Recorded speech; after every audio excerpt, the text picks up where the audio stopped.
Hello viewers, কেমন আছো সবাই? আশা করি সবাই অনেক ভালো আছো আর আমরাও অনেক ভালো আছি।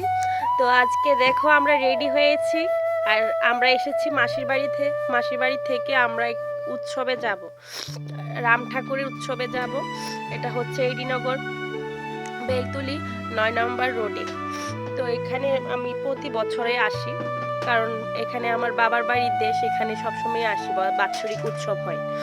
তো এই যে হাঁটতে হাঁটতে স্কুলের সামনে চলে এসেছি। এই স্কুলটাতে আমি পড়েছিলাম। এই স্কুলটা দেখলে মনে পড়ে আবার সেই হারিয়ে যাওয়া স্মৃতিগুলি। তো এটা হচ্ছে বেলতুলি কালী মন্দির, খুব সুন্দর করেছে মন্দিরটা। এবার এসে দেখেছিলাম দেওয়ালিতে। তো আমরা ওদের বাড়িতে চলে এসেছি। এখানে খুব সুন্দর করে মন্দিরটা সাজানো হয়েছে।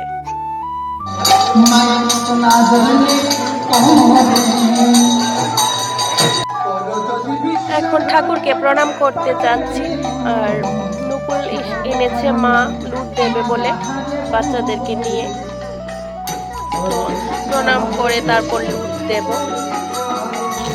রূপসার ঠাম্মি, রূপসার দিদন একসঙ্গে এসছি আমরা সবাই।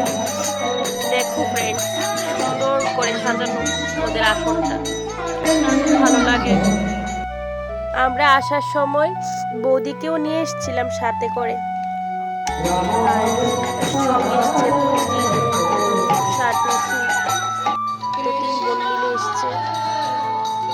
তো এখানে প্রচুর ভক্তরা এসছে, সাইডে বসে আছে, উপরে জায়গা নেই বলে। তো এখন যাব প্রসাদ খেতে। তো প্রসাদ তো বাইরে এমনিতে লাইন ধরে দিচ্ছে বাইরে হাতে হাতে। তো এখানে বসে খাওয়ারও সিস্টেম আছে, কিন্তু যাই হোক, আগেরকার দিনের মতো কলা পাতায় এখন আর বসে খাওয়ায় না। আগে ওদের বাড়িতে কলা পাতায় বসে নিচে খাওয়াতো, উঠোনে বড় বড় উঠোন ছিল।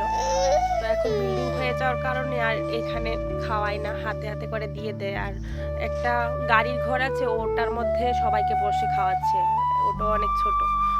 কিন্তু আমার তো কলা পাতায় বসে খেতে ইচ্ছে করে, নিচে বসে উৎসবের প্রসাদ, সেটাই তো আনন্দ।